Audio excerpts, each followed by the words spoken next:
In making this statement, which I do of my own free will, I wish first to make it perfectly clear that I am not in any way trying to gain sympathy, nor do I expect any mitigation of whatever sentence the court may pronounce.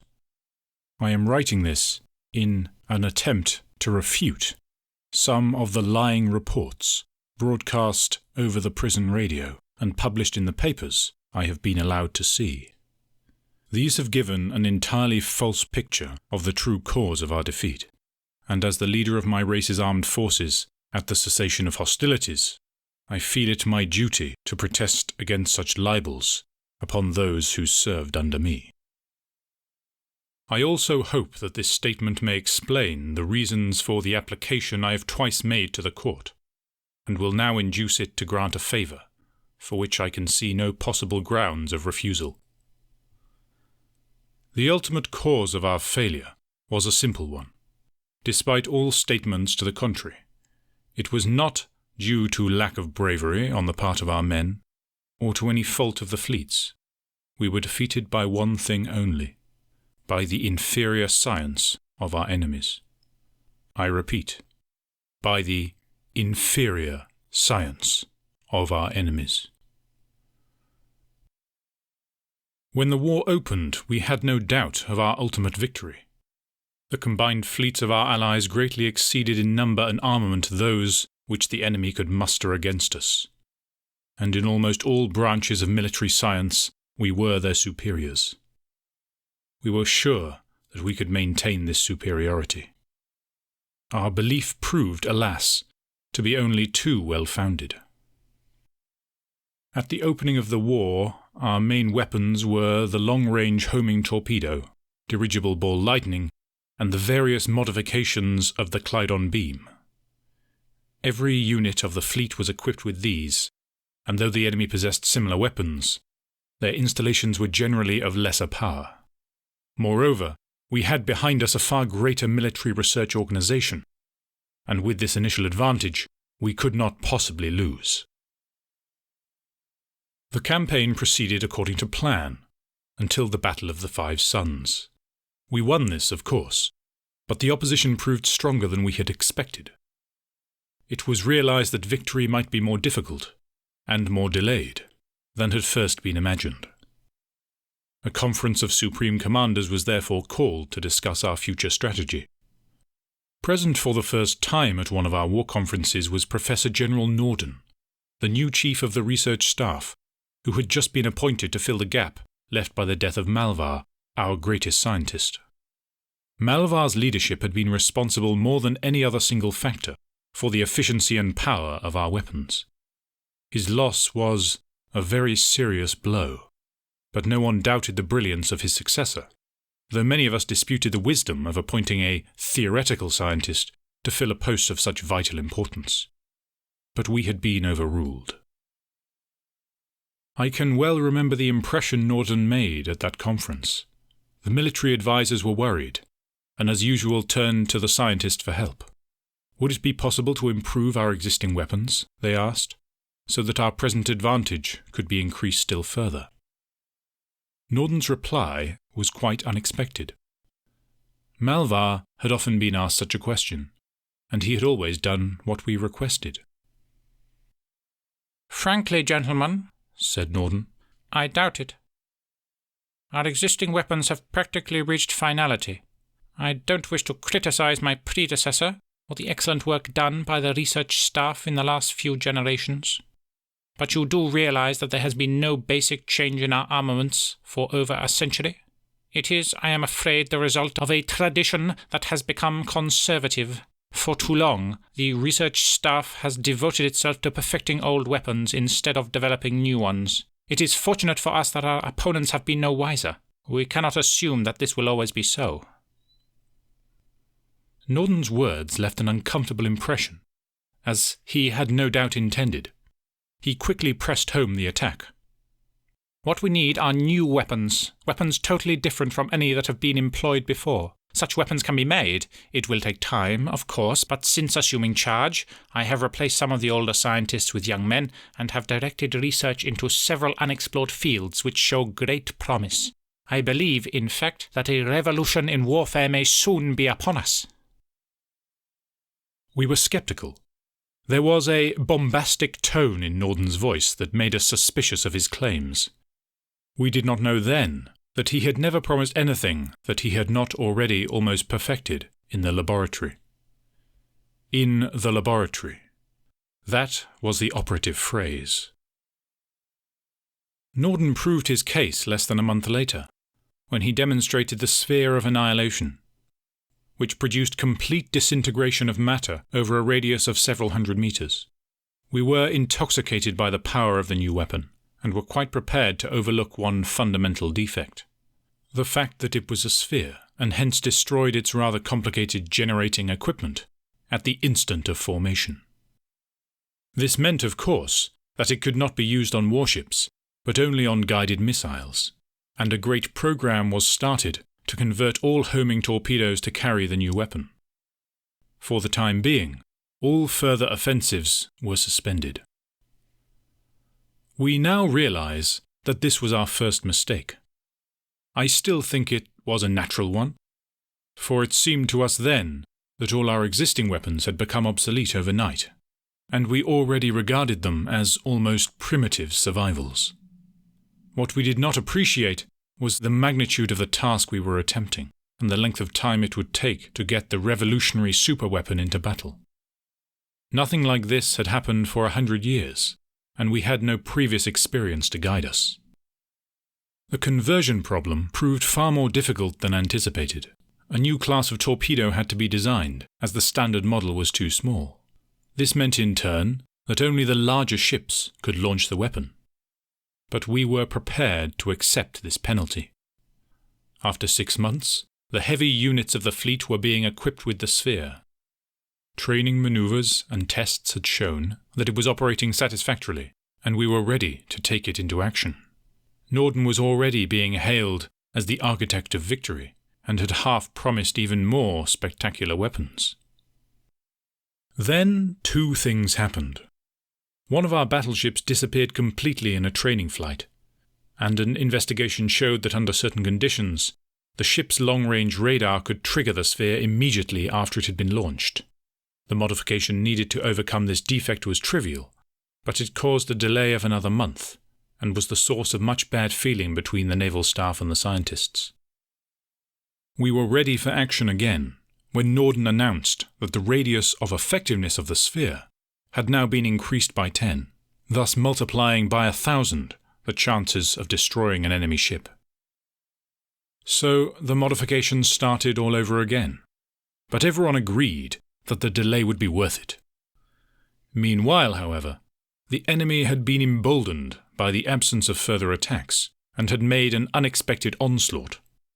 Our ships were short of torpedoes, since none had been coming from the factories. So we lost the systems of Clarke and Floranus, and the planetary fortress of Ramsandron.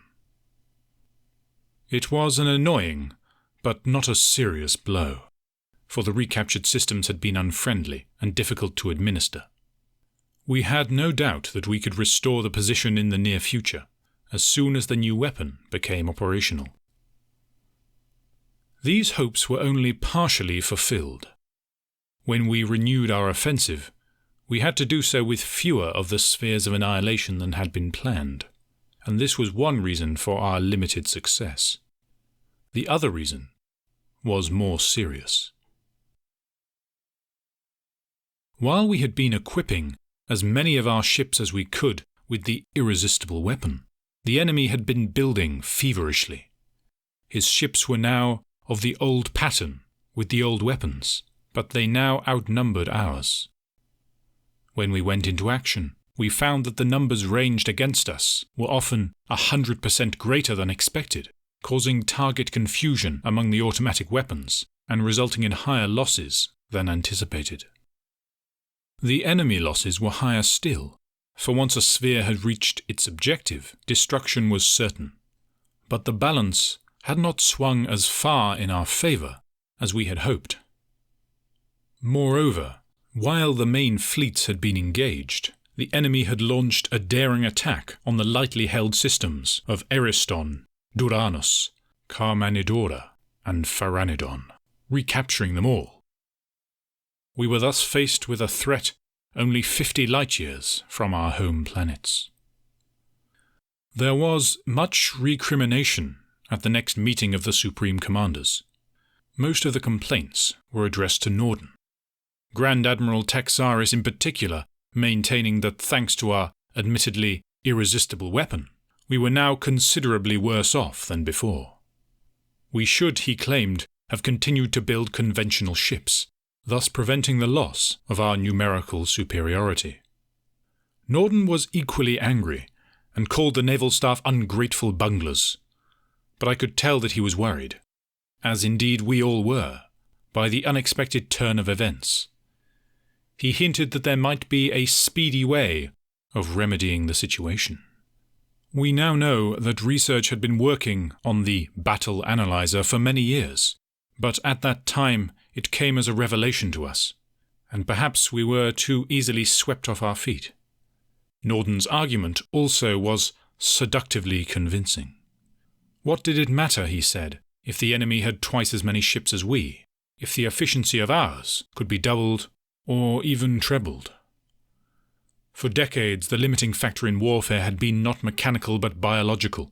It had become more and more difficult for any single mind, or group of minds, to cope with the rapidly changing complexities of battle in three-dimensional space. Norden's mathematicians had analysed some of the classic engagements of the past, and had shown that, even when we had been victorious, we had often operated our units at much less than half their theoretical efficiency. The battle analyzer would change all this by replacing the operations staff with electronic calculators. The idea was not new, in theory, but until now it had been no more than a utopian dream. Many of us found it difficult to believe that it was still anything but a dream. After we had run through several very complex dummy battles, however, we were convinced. It was decided to install the analyzer in 4 of our heaviest ships, so that each of the main fleets could be equipped with one. At this stage the trouble began, though we did not know it until later. The analyzer contained just short of 1 million vacuum tubes, and needed a team of 500 technicians to maintain and operate it. It was quite impossible to accommodate the extra staff aboard a battleship, so each of the 4 units had to be accompanied by a converted liner to carry the technicians not on duty. Installation was also a very slow and tedious business, but by gigantic efforts, it was completed in 6 months. Then, to our dismay, we were confronted by another crisis. Nearly 5,000 highly skilled men had been selected to serve the analyzers, and had been given an intensive course at the technical training schools. At the end of 7 months, 10% of them had nervous breakdowns, and only 40% had qualified. Once again, everyone started to blame everyone else. Norden, of course, said that the research staff could not be held responsible, and so incurred the enmity of the personnel and training commands. It was finally decided that the only thing to do was to use 2 instead of 4 analyzers, and to bring the others into action as soon as men could be trained. There was little time to lose, for the enemy was still on the offensive, and his morale was rising. The first analyzer fleet was ordered to recapture the system of Eriston. On the way, by one of the hazards of war, the liner carrying the technicians was struck by a roving mine.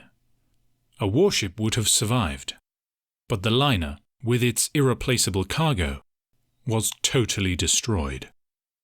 So the operation had to be abandoned. The other expedition was, at first, more successful.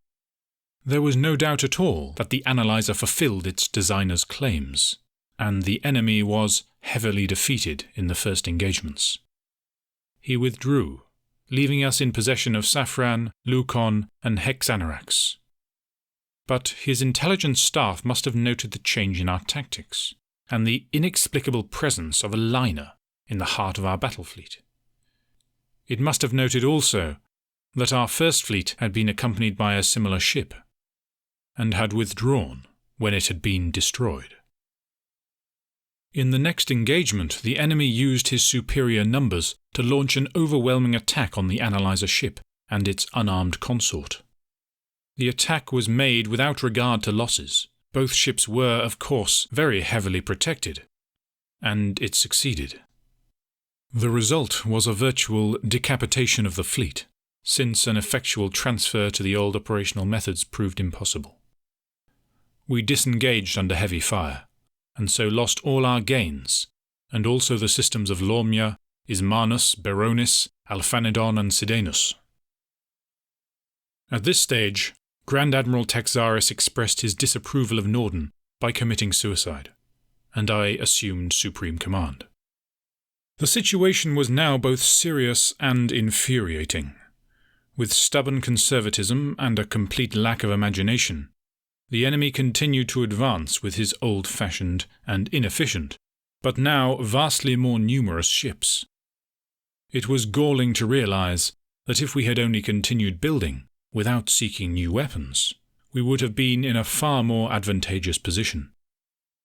There were many acrimonious conferences at which Norden defended the scientists, whilst everyone else blamed them for all that had happened.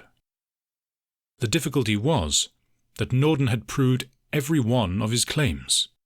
He had a perfect excuse for all the disasters that had occurred. And we could not now turn back. The search for an irresistible weapon must go on. At first it had been a luxury that would shorten the war. Now it was a necessity if we were to end it victoriously. We were on the defensive, and so was Norden.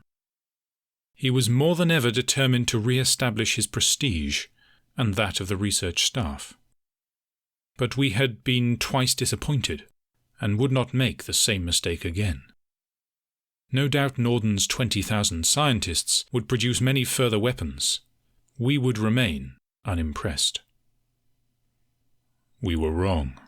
The final weapon was something so fantastic that even now it seems difficult to believe that it ever existed. Its innocent, non-committal name, the exponential field, gave no hint of its real potentialities. Some of Norden's mathematicians had discovered it during a piece of entirely theoretical research into the properties of space, and to everyone's great surprise, their results were found to be physically realizable. It seems very difficult to explain the operation of the field to the layman. According to the technical description, it produces an exponential condition of space, so that a finite distance in normal linear space may become infinite in pseudospace. Norden gave an analogy which some of us found useful. It was as if one took a flat disk of rubber, representing a region of normal space, and then pulled its center out to infinity. The circumference of the disk would be unaltered, but its diameter would be infinite. That was the sort of thing the generator of the field did to the space around it. As an example, suppose that a ship carrying the generator was surrounded by a ring of hostile machines. If it switched on the field, each of the enemy ships would think that it, and the ships on the far side of the circle, had suddenly receded into nothingness. Yet the circumference of the circle would be the same as before. Only the journey to the center would be of infinite duration, for as one proceeded, distances would appear to become greater and greater as the scale of space altered. It was a nightmare condition, but a very useful one. Nothing could reach a ship carrying the field. It might be englobed by an enemy fleet, yet would be as inaccessible as if it were at the other side of the universe. Against this, of course, it could not fight back without switching off the field, but this still left it at a very great advantage, not only in defense, but in offense. For a ship fitted with the field could approach an enemy fleet undetected, and suddenly appear in its midst. This time there seemed to be no flaws in the new weapon. Needless to say, we looked for all the possible objections before we committed ourselves again. Fortunately, the equipment was fairly simple and did not require a large operating staff. After much debate, we decided to rush it into production, for we realized that time was running short and the war was going against us. We had now lost about the whole of our initial gains, and enemy forces had made several raids into our own solar system. We managed to hold off the enemy while the fleet was re-equipped and the new battle techniques were worked out. To use the field operationally, it was necessary to locate an enemy formation, set a course that would intercept it, and then switch on the generator for the calculated period of time. On releasing the field again, if the calculations had been accurate, one would be in the enemy's midst and could do great damage during the resulting confusion, retreating by the same route when necessary. The first trial maneuvers proved satisfactory, and the equipment seemed quite reliable. Numerous mock attacks were made, and the crews became accustomed to the new technique. I was on one of the test flights and can vividly remember my impressions as the field was switched on. The ships around us seemed to dwindle, as if on the surface of an expanding bubble. In an instant, they had vanished completely. So had the stars. But presently we could see that the galaxy was still visible, as a faint band of light around the ship. The virtual radius of our pseudo-space was not really infinite, but some 100,000 light-years, and so the distance to the farthest stars of our system had not been greatly increased, though the nearest had of course totally disappeared. These training maneuvers, however, had to be cancelled before they were completed, owing to a whole flock of minor technical troubles in various pieces of equipment, notably the communications circuits. These were annoying, but not important, though it was thought best to return to base to clear them up. At that moment the enemy made what was obviously intended to be a decisive attack against the fortress planet of Iton at the limits of our solar system. The fleet had to go into battle before repairs could be made. The enemy must have believed we had mastered the secret of invisibility, as in a sense we had. Our ships appeared suddenly out of nowhere and inflicted tremendous damage for a while. And then something quite baffling and inexplicable happened. I was in command of the flagship Hyrcania when the trouble started. We had been operating as independent units, each against assigned objectives. Our detectors observed an enemy formation at medium range, and the navigating officers measured its distance with great accuracy. We set course and switched on the generator. The exponential field was released at the moment when we should have been passing through the center of the enemy group. To our consternation, we emerged into normal space at a distance of many 100 miles, and when we found the enemy, they had already found us. We retreated and tried again. This time we were so far away from the enemy that he located us first. Obviously, something was seriously wrong. We broke communicator silence and tried to contact the other ships of the fleet to see if they had experienced the same trouble. Once again we failed, and this time the failure was beyond all reason, for the communication equipment appeared to be working perfectly. We could only assume, fantastic though it seemed, that the rest of the fleet had been destroyed. I do not wish to describe the scenes when the scattered units of the fleet struggled back to base. Our casualties had actually been negligible, but the ships were completely demoralized. Almost all had lost touch with one another, and had found that their ranging equipment showed inexplicable errors. It was obvious that the exponential field was the cause of the troubles, despite the fact that they were only apparent when it was switched off. The explanation came too late to do us any good, and Norden's final discomfiture was small consolation for the virtual loss of the war.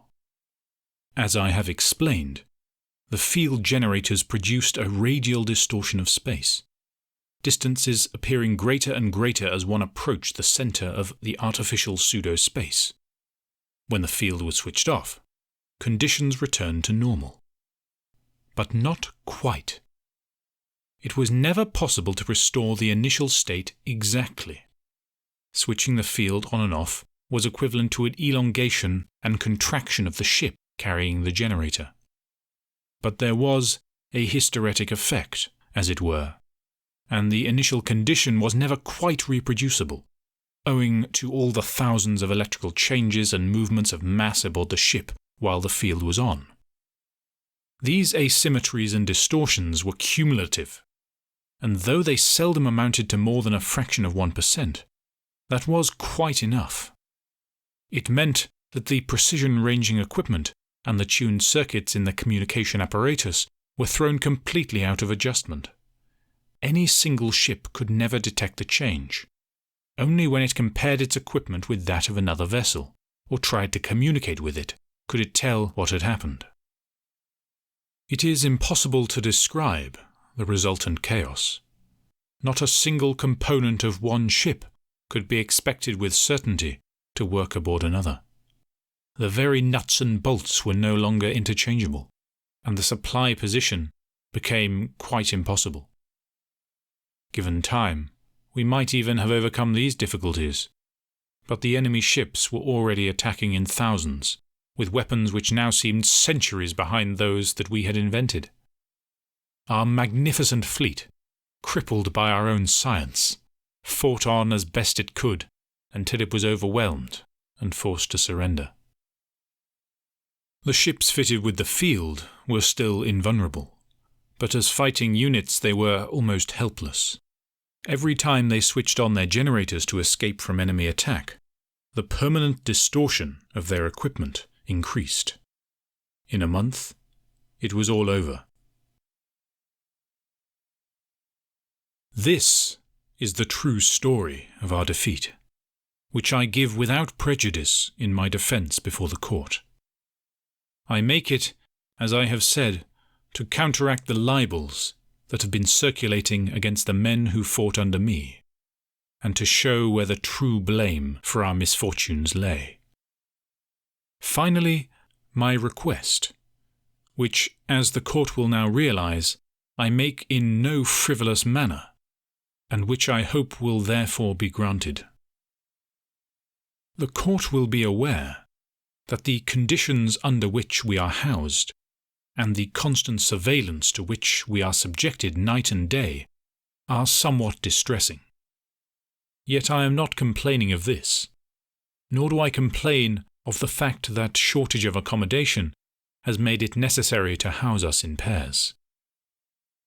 But I cannot be held responsible for my future actions if I am compelled any longer to share my cell with Professor Norden, the late Chief of the Research Staff of my armed forces.